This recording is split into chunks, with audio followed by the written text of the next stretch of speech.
The air at the Miller Farm auction hung thick and heavy, a humid mix of dust, diesel exhaust, and the quiet desperation of a family losing everything. It was the summer of '73, and while the corn stood tall and green in the fields, the bank's ledgers were written in unforgiving red ink. I stood near the back, leaning against the rusty fender of my Ford F-250, my arms crossed over my chest. I wasn't here to pick over the bones of a neighbor's life. I was here to bear witness, a grim reminder of my father's most important lesson. The only man who truly owns his land is the one who owes nothing on it. Up on the flatbed trailer, the auctioneer's rhythmic chant was selling off John Miller's future, piece by piece. A John Deere 4430, barely 2 years old, gleaming under the afternoon sun, its paint still factory fresh. That was the prize. Every farmer in Blackwood County with a line of credit was eyeing that tractor. And then there was Richard Gable, Rich as everyone called him. He stood near the front, wearing a crisp western shirt and a self-satisfied smirk. He hadn't farmed more than 5 years, having bought his first 80 acres with a big city inheritance. But in that short time, he'd become the poster boy for the new way of farming. Borrow big, expand fast, and let the bank worry about the details. He already had a brand new International Harvester 1066 with a cab and air conditioning, but you could see the hunger in his eyes for that Deere. The bidding started hot and fast. I watched men I'd known my whole life, good men, stretch themselves thin, bidding with money they didn't have for a machine they thought they needed. Gable let them fight it out, letting them sweat, only jumping in when the bidding started to slow. His voice was smooth and confident, each bid a little dagger into the hopes of the others. He got the 4430 for a price that was a steal, but still high enough to make a man's stomach clench. As the auctioneer slammed his gavel down, Gable turned and his eyes found mine. He gave a slow, deliberate nod, the kind that wasn't a greeting but a statement. A statement that said, "This is how you win, Stone. Not by tinkering with old junk like your daddy did." I just gave a slow nod back. I wasn't in his game. My home quarter was paid for, a legacy from my grandfather.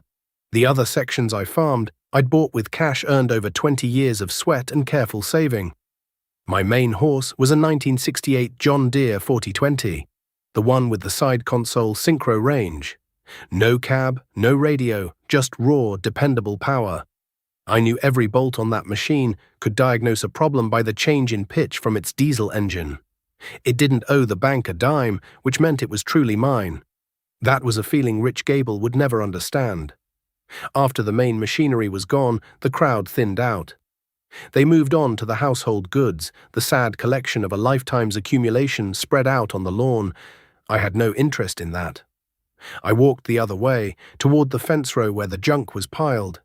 The dead equipment, the forgotten projects, the graveyard of iron dreams. That's where the real stories were, and that's where I saw it. It was pushed back against a line of overgrown Osage orange trees, half swallowed by weeds and time. It was a monster, an articulated 4-wheel drive so big it made my 4020 look like a garden tractor. The paint, what was left of it, was a faded, chalky lime green. Steiger, a Bearcat II, I reckoned, from the late 60s. Its 8 tires, massive 24.532s, were all flat, the rubber cracked and split like an old man's skin. A family of sparrows had built a nest in the top of the chrome exhaust stack. One of the hydraulic cylinders for the steering was leaking a slow black tear of oil into the dirt below. It looked like a dead giant, slain in some long-forgotten battle with the earth. I walked a slow circle around it. The sheet metal was straight enough, but rust was bubbling up along the welds. The cab was a simple affair, just a steel box with big glass windows, one of which was cracked. I pulled myself up the ladder, the steel groaning under my weight. The inside smelled of mouse droppings and mildew. The seat was torn, the foam guts spilling out. But the steering wheel was there, and the levers and the gauges. The hour meter was shattered, stuck at a number that no longer mattered. I climbed down and popped the latches on the side shields of the engine compartment. The engine was massive, an inline 6-cylinder diesel that filled the entire space. Caterpillar, probably a 3306. That was good. Cat engines were built to last, and parts were easier to find than for some of the other oddballs they put in those early Steigers. I saw the problem right away.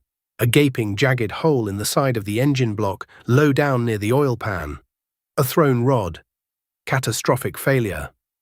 The engine was scrap. That's why it was here. A farmer would have taken one look at that hole and known it was the end. A new engine would have cost a fortune, more than the tractor was worth at the time, so it was pushed into the weeds and forgotten. The auctioneer, a weary man named Henderson, wandered over, wiping sweat from his brow with a handkerchief. "Find something you like back here, Jed." "What's the story on the big green one?" I asked, kicking one of the flat tires. "That thing."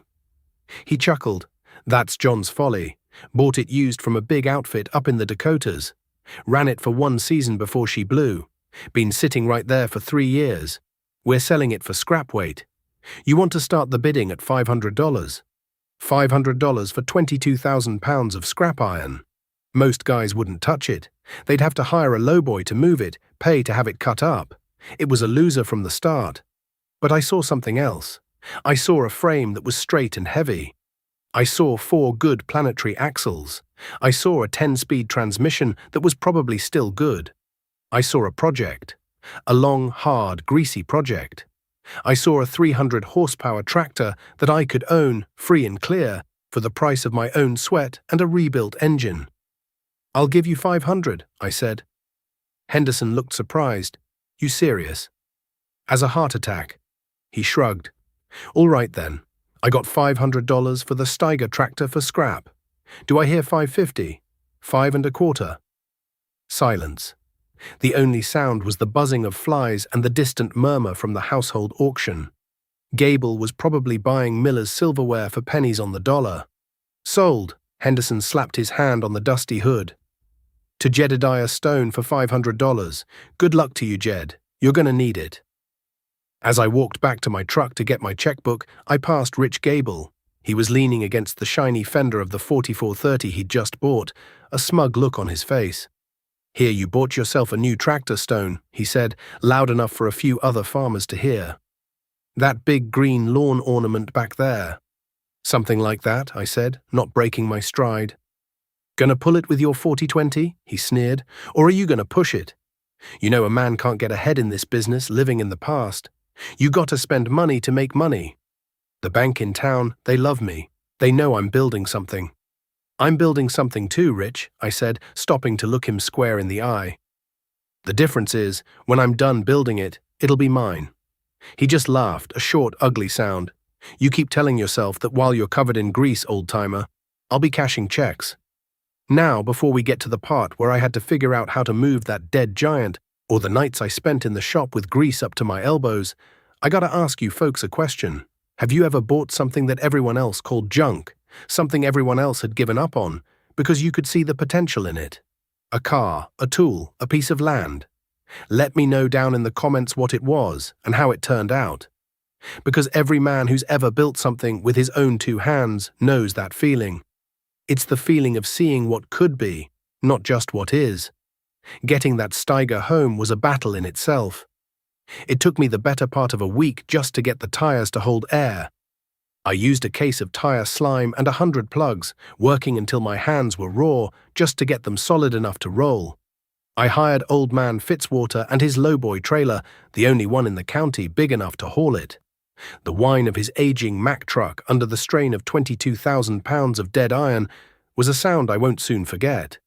We looked like a funeral procession crawling the 5 miles of county blacktop back to my place. I saw the curtains twitch in the windows of every farmhouse we passed. I could feel their judgment, their whispers. There goes Jed Stone, dragging his foolishness home. Rich Gable made a point to drive by in his new air-conditioned pickup as we were unloading it, a cloud of dust and derision following him. He just shook his head and drove on.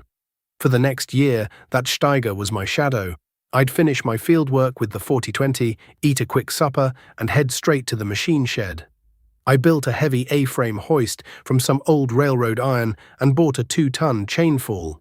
The first job was the hardest, splitting the tractor to get the engine out. It was a beast of a machine, held together with bolts the size of my fist. I used a 3/4-inch drive socket set and a 6-foot cheetah pipe, my muscles screaming in protest. The air in the shop was thick with the smell of penetrating oil and the metallic tang of busted knuckles.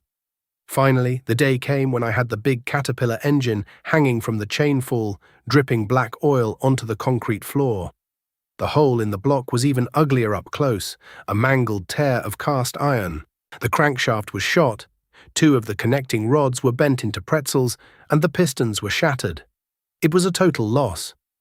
I spent the next few months on the phone, calling every salvage yard from Des Moines to Omaha. I was looking for a core engine, a rebuildable 3306. Gable was buying up another 80 acres from a retiring farmer, signing the papers at the bank with a flourish. I was haggling with a man named Gus in Nebraska over the price of a greasy, half-disassembled engine block out of a burned-out road grader. The parts started arriving on pallets, a reground crankshaft, new cylinder sleeves, pistons, rings, bearings. Each box represented a stack of hard-earned cash. It wasn't bank money, it was soybean money, corn money, money I could have spent on a newer planter or a bigger disc. The local coffee shop talk was that I was pouring good money after bad. Jed's got that big tractor disease, they'd say.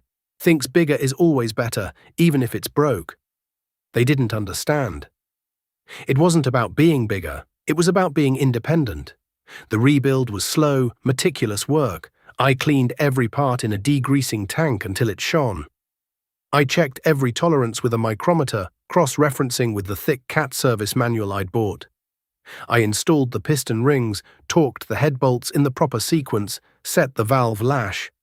Nights blurred into weeks. My wife would bring my dinner out to the shop on a tray. She never questioned me, God bless her, but I could see the worry in her eyes. The pile of receipts in the kitchen drawer was growing, and the green monster in the shed still wasn't breathing. Community scorn was a quiet thing, but it was there. At the co-op, other farmers would talk excitedly about the new 4-wheel drive tractors from Steiger, Versatile, and John Deere. They talked about horsepower and hydraulic flow, about pulling 30-foot chisel plows and planting 160 acres in a single day. Then they'd look over at me, and the conversation would die down. I was the man out of time, the fool trying to resurrect a dinosaur while they were all buying spaceships. Gable was the worst. He never missed a chance for a dig.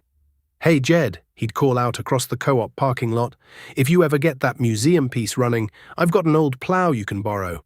Might be a better match for it than this modern stuff." His cronies would chuckle, I'd just nod and keep walking. Arguing with a man like that is like wrestling a pig in the mud. After a while, you realize the pig likes it. My own hardship was real. That money tied up in the Steiger meant I had to make do. My old 6-row planter needed new disc openers, but I made the old ones last another season, sharpening them by hand. My combine, an old John Deere 6600, was showing its age. While Gable was trading up for a brand new 7700, I was crawling inside mine, patching auger flighting and replacing worn belts. I was working harder, longer hours than ever before, just to keep my paid-for equipment running while my big gamble sat in pieces. There were nights in that shop, staring at that complex puzzle of iron and steel, when a sliver of doubt would creep in. Maybe they were right. Maybe I was just a stubborn fool, clinging to an outdated idea while the world passed me by. Then, in the fall of '74, after nearly a year and a half of work, the engine was back together and bolted back into the frame. I'd rewired the whole machine, replaced every rotten hydraulic hose, and rebuilt the steering cylinders. The fuel tank was filled with 50 gallons of fresh diesel. The batteries were charged. The moment of truth had arrived. I climbed into the cab. The new seat I'd installed felt strange. I turned the key.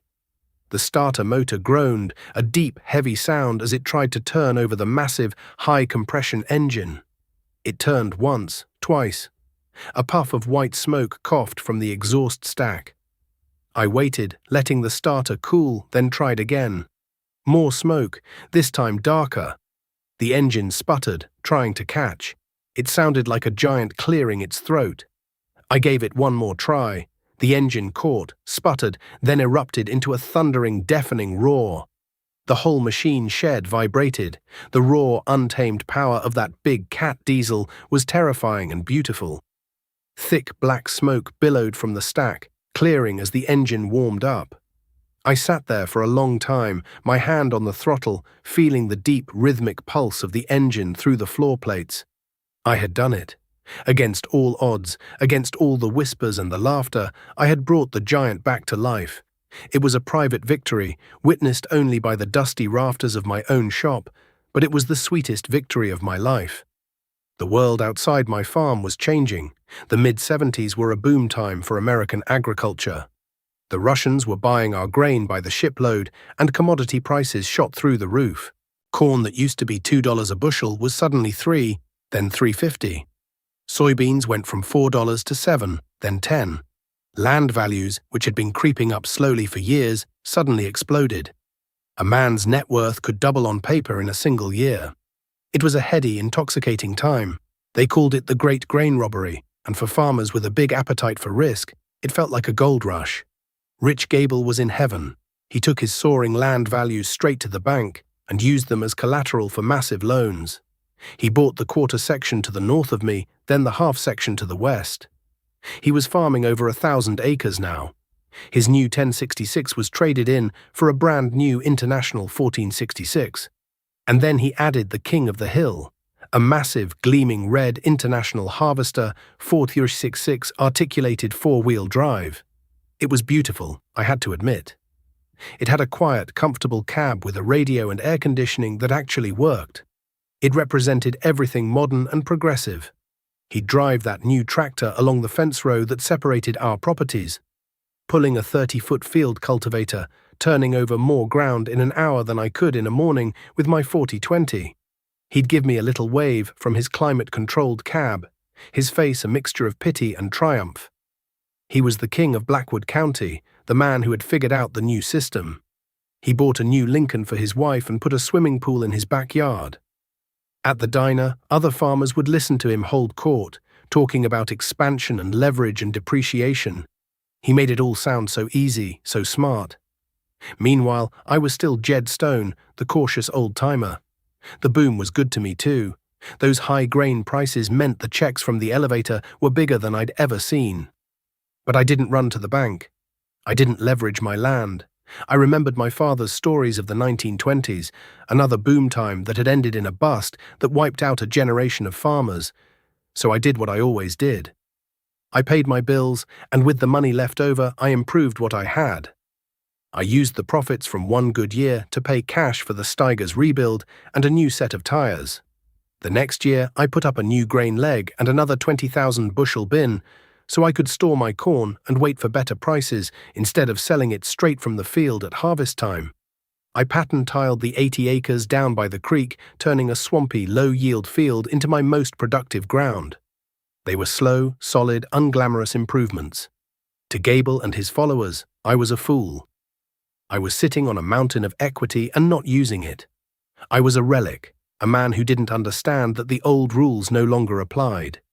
You got to get big or get out was the mantra, and I wasn't getting any bigger. My Steiger, which I'd finally painted a proper John Deere green, was a monster. It pulled my 24-foot disc and my 7-shank V-ripper with an ease that my 40-20 could only dream of. It was loud, it was crude, and it was thirsty, but it was mine. Every drop of sweat, every busted knuckle, every dollar spent on it was my own. When I sat in that cab, the big cat engine roaring, I felt a deep sense of satisfaction that Gable, with all his bank-owned iron, would never know. He was just renting his success. I was building mine. But even as the good times rolled, I felt a knot of unease in my gut. On the radio news, they were talking about inflation. The price of everything was going up: fuel, fertilizer, parts. The government in Washington was talking about tightening the money supply, about raising interest rates to cool things down. I saw the signs. Fuel trucks were putting service charge lines on their invoices. The parts man at the dealership started asking for payment up front instead of putting it on my account. These were small things, but they were cracks in the foundation. One evening, late in the summer of '79, I was in the shop changing the oil on the Steiger. The radio was on, and the announcer's voice was grave. He was talking about the new Federal Reserve chairman, a man named Paul Volcker, and his plan to kill inflation by raising interest rates to unprecedented levels. The prime rate, the rate banks charge their best customers, was climbing into the double digits. 15%, 18%. Just then, a cloud of dust rolled up my driveway. It was Rich Gable in his new Lincoln. He killed the engine and got out, walking over to my shop door. He wasn't smirking tonight. He looked tired, worried. "Jed," he said, his voice quiet, "the bank called me in for a meeting." "Oh yeah?" I said, wiping my hands on a rag. They're adjusting the rates on my operating loans, all of them. They're going up, way up." He looked past me, at the massive green tractor sitting in my shop. He stared at it for a long time. "You paid cash for all that, didn't you? The engine, the tires, everything." "Every penny," I said. He just shook his head, a look of dawning horror on his face. "I don't understand how you do it, Stone. I really don't." He got back in his fancy car and drove away, leaving me alone with the hum of the radio and the smell of old diesel. I looked at my Steiger, my £22,000 monument to stubbornness and self-reliance. The boom was ending, the music was stopping, and I knew, with a certainty that chilled me to the bone, that a lot of men like Rich Gable were about to find out they didn't have a chair to sit on. The storm my father had always warned me about was finally on the horizon. The year 1980 dawned cold and brittle. The optimism of the 70s felt like a distant memory, a fever dream that had broken, leaving behind a hard, aching reality. The news from Washington was all about Paul Volcker and his war on inflation. To me, sitting at the kitchen table with a calculator and a pile of bills, it felt like a war on us. The interest rate on my operating note at the Blackwood County Savings and Loan, which had been a stable 8% for years, jumped to 12, then 15. The letter from the bank was polite, full of phrases like economic headwinds and market adjustments, but the numbers were brutal. For Rich Gable, it was a death sentence delivered by mail. His loans weren't just for operating expenses, they were for the land itself, for the massive, gleaming machines that sat in his new Morton building. His interest rates, now adjustable, were climbing toward 20%. The math was simple and unforgiving. The profits from $3 corn couldn't cover the interest on that kind of debt. The first real blow came not from the banks, but from the White House. President Carter announced a grain embargo against the Soviet Union. The export market, the very engine of the 70s boom, vanished overnight. The price of corn at the local co-op fell by $1 a bushel in a week.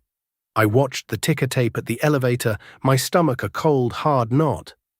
I was lucky. My new bins were full of last year's harvest. I could afford to wait.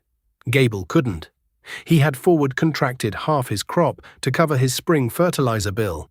Now he had to sell the rest into a collapsed market just to make his next loan payment. That spring, the differences between our operations became starkly visible. I pulled my old 24-foot disc with the Steiger. The big cat engine didn't strain, just settled into a deep, throaty growl, turning the black earth over hour after hour. When a hydraulic hose burst, a common enough problem, I drove my pickup into town, had a new one made for $30 at the Napa store, and was back in the field in under an hour. 2 weeks later, Gable's big red International 4366 went down. I saw it from my fence row, sitting silent in the middle of the field, a plume of blue smoke hanging over it. The dealer's service truck was out there for 2 days. The talk at the diner was that the transmission had failed. It was a complex power shift, a marvel of engineering when it worked, but a nightmare to repair. The bill, they whispered, was over $10,000, and it took them a week to get the parts. A week of perfect planting weather, lost forever. Gable had to hire a neighbor to finish his fieldwork, another expense he couldn't afford. The confident swagger he once had was gone, replaced by the hunched shoulders of a man carrying an invisible, crushing weight.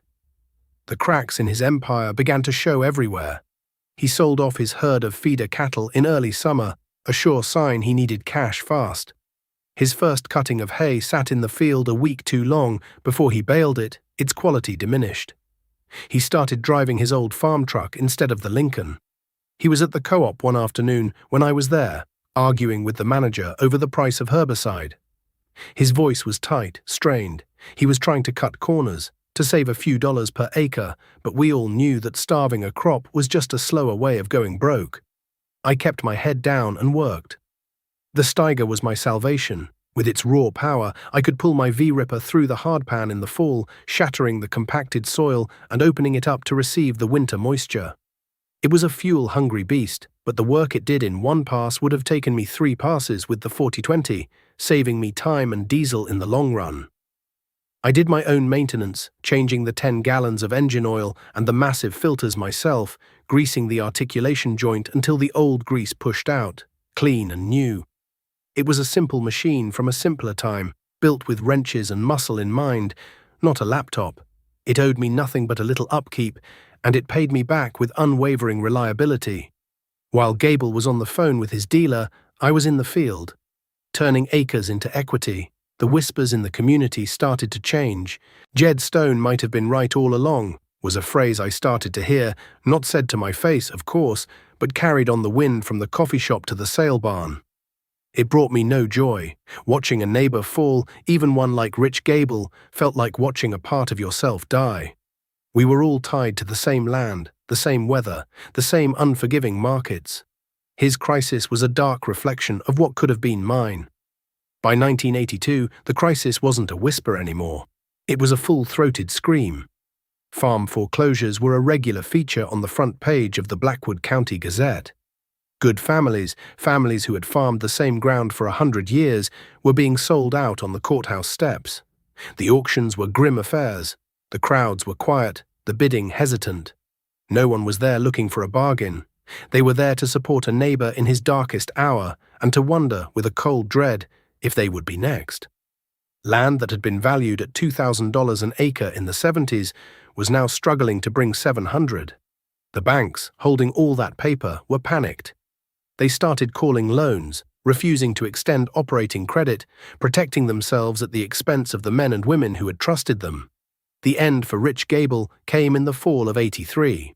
The notice was posted in the paper, a public auction of all property, real and personal, belonging to Richard and Mary Gable, ordered by the Blackwood County Savings and Loan. It was to be held on a cold, windswept Saturday in November. I went, just as I had gone to John Miller's auction a decade before.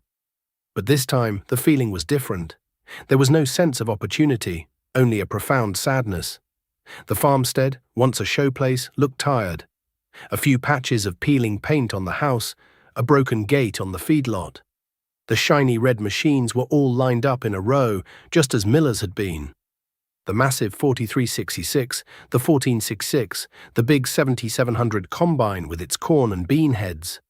They were machines bought with hope and optimism, now being sold in despair. Gable was there, standing with his wife near the porch. He looked 20 years older than he had that day he'd bought Miller's tractor. His face was pale, his eyes hollow. He wasn't a rival anymore, he was just another casualty. He saw me standing by my truck, and for a long moment we just looked at each other across the crowd. There was no animosity left. In his eyes I saw a flicker of understanding, a final bitter acknowledgement of the truth he had refused to see. He gave a slight, almost imperceptible nod, and then turned away. The auctioneer started with the small items, but everyone was waiting for the big iron. When the 4366 came up, a hush fell over the crowd. This was the symbol of the boom years, the king of the county. The auctioneer tried to work his magic, talking about its low hours, its clean cab. But the magic was gone. The bidding was slow, pathetic. Men who had once dreamed of owning such a machine now saw it for what it was. A massive liability, a monument to a failed dream. It sold for less than a quarter of what Gable had paid for it. One by one, his empire was dismantled for pennies on the dollar. I stayed solvent through those years by living the lessons my father had taught me. I had no debt, so the 20% interest rates were just a number in the newspaper. I used the grain bins I'd built to store my crops, selling them strategically when the market bounced a few cents, instead of being forced to sell at the harvest lows. I bought my fuel and fertilizer in bulk with cash, earning a discount. I kept my old John Deere 6600 combine running with baling wire and ingenuity, spending my evenings replacing bearings and patching sheet metal instead of signing loan papers. And then there was the Steiger, my big green homemade tractor. It was my rock. In the wet spring of '84, when we only had a 3-day window to get the corn planted, the Steiger pulled my 24-row planter around the clock. Its 4-wheel drive traction and sheer weight kept it from getting stuck in the mud, while neighbors with lighter 2-wheel drive tractors were spinning their wheels. I finished planting my last field just as the rain started again, a deluge that lasted for 2 weeks. Those who hadn't gotten their crop in were finished for the year.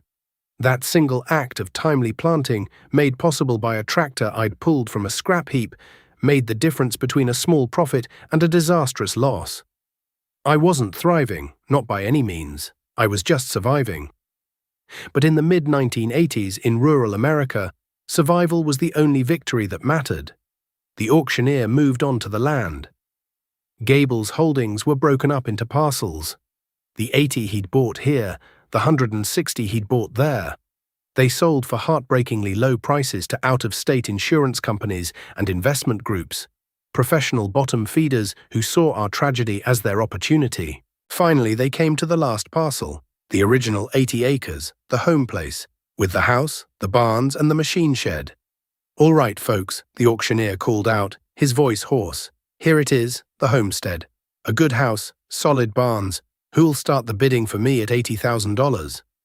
Silence. $80,000 was a fortune. No local farmer had that kind of cash, and no bank was lending. The representative from the insurance company, a man in a suit who looked completely out of place, stood with his arms crossed, waiting. He knew he was the only real buyer in the crowd. He was waiting for the price to drop. $70,000, the auctioneer pleaded. $60. Rich Gable's wife, Mary, began to cry softly, her husband's arm around her. They were about to lose their home, the place they had brought their children home from the hospital. I felt a knot tighten in my chest. This wasn't right. This land shouldn't go to some faceless corporation in Des Moines. It belonged here. I thought about the cash I had, the money from the last 2 years of good crops, sitting in a savings account, earning a paltry 5%. The money I'd been saving to maybe buy a newer combine one day.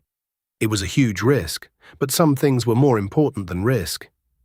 $65,000, I said. My voice sounded loud in the quiet yard. Every head turned to look at me. The man in the suit raised an eyebrow, surprised. Gable stared at me, his mouth slightly open, a look of utter disbelief on his face. "I have $65,000 from Jed Stone," the auctioneer boomed, a spark of life returning to his voice. "Do I hear 70? The man in the suit conferred with an associate, then gave a slight nod. 70, he said, his voice clipped and detached. 75, I said immediately, without hesitation. I could feel my wife's eyes on me, but I didn't look at her. I kept my eyes locked on the man in the suit. This wasn't about business anymore. This was about a community. This was about decency. The suit looked irritated. He'd come here expecting to pick up cheap land, not to get into a bidding war with some farmer in greasy overalls. 80, he snapped. That was my limit. That was nearly every cent I had saved. I took a deep breath. 81,000, I said, my voice steady. The man in the suit stared at me. He saw the look in my eyes. He saw that I wasn't going to stop. He saw that for me, this wasn't just a number on a spreadsheet. He gave a small, disgusted shake of his head and turned away. 81,000 going once, the auctioneer called.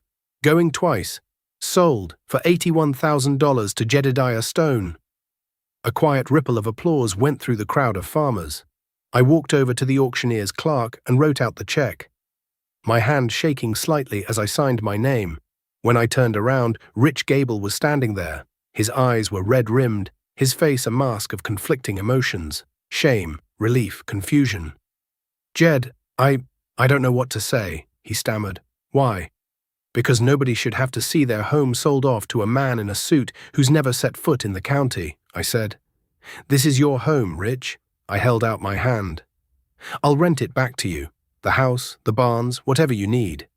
We'll work out a price you can afford. You can get back on your feet." He stared at my outstretched hand, then at my face. He finally understood. My fight had never been with him. It had been with the idea that debt was the same as wealth, that a loan was the same as ownership. He took my hand, his grip surprisingly strong. "Thank you, Jed," he whispered. "Thank you." The years that followed were lean, but the fever had broken. The farm economy slowly began to heal. Rich Gable, humbled and wiser, became a tenant farmer on the land he once owned. He sold off his big red tractors and bought older, smaller used equipment he could pay for with cash and fix himself. We became neighbors in the truest sense of the word, helping each other during harvest, sharing advice over the fence row. The arrogance was gone, replaced by a quiet, hard-won wisdom. My own reputation in the county changed. I was no longer Jed Stone, the stubborn old fool. I was the man who had seen the storm coming. Younger farmers, the ones who had managed to hang on, started stopping by my shop. They didn't want to talk about the latest high-tech gadgets. They wanted to know how to rebuild a hydraulic pump, how to set the timing on an old diesel, how to make do with what they had. They looked at my big green Steiger not as a relic, but as a symbol of independence. I farmed well into my 60s, right through the end of the 80s. The Steiger was always my main horse for the heavy tillage. I rebuilt the Cat engine a second time after it passed 10,000 hours, the work easier and more familiar now. The paint was faded and chipped, the cab loud, the seat worn, but it was as honest and dependable as the day I'd first brought it back to life. My son, David, came back to the farm after college. He had a head for business, but a heart for the land. I taught him everything I knew. I taught him how to read the soil, how to listen to an engine, how to tell when a crop was ready. But the most important lessons weren't taught in the field. They were taught in the shop, with our hands covered in grease. One evening, we were working on the Steiger together, replacing a wheel bearing the size of a dinner plate. David looked up at the massive tractor, its green hood catching the last rays of the setting sun. "Dad," he said, "you ever think about trading this old thing in? Get something with a quiet cab, GPS, all the new stuff?" I stopped and wiped my hands on a rag, looking at the giant that had carried me through the best and worst of times. I thought of the auction where I'd bought it for scrap. The long nights of the rebuild, the scorn of my neighbors, the look on Rich Gable's face the day it all came crashing down. "Every bolt on this machine," I told him, tapping a huge fender with my wrench, "tells a story. This tractor doesn't just represent horsepower, son. It represents freedom. The freedom that comes from not owing any man a single dime. The new tractors are nice, but they come with a payment book, and that payment book is a chain. You can farm a lifetime and never really own a thing. Or you can build something, piece by piece, sweat by sweat, and know that it's truly yours." I climbed up into the old cab and turned the key. The big Caterpillar diesel roared to life, the same deep thundering sound that had first shaken my machine shed all those years ago. It was more than the sound of an engine. It was the sound of survival. It was the sound of vindication. It was the heartbeat of a life built not on the shifting sands of credit, but on the solid rock of my own two hands.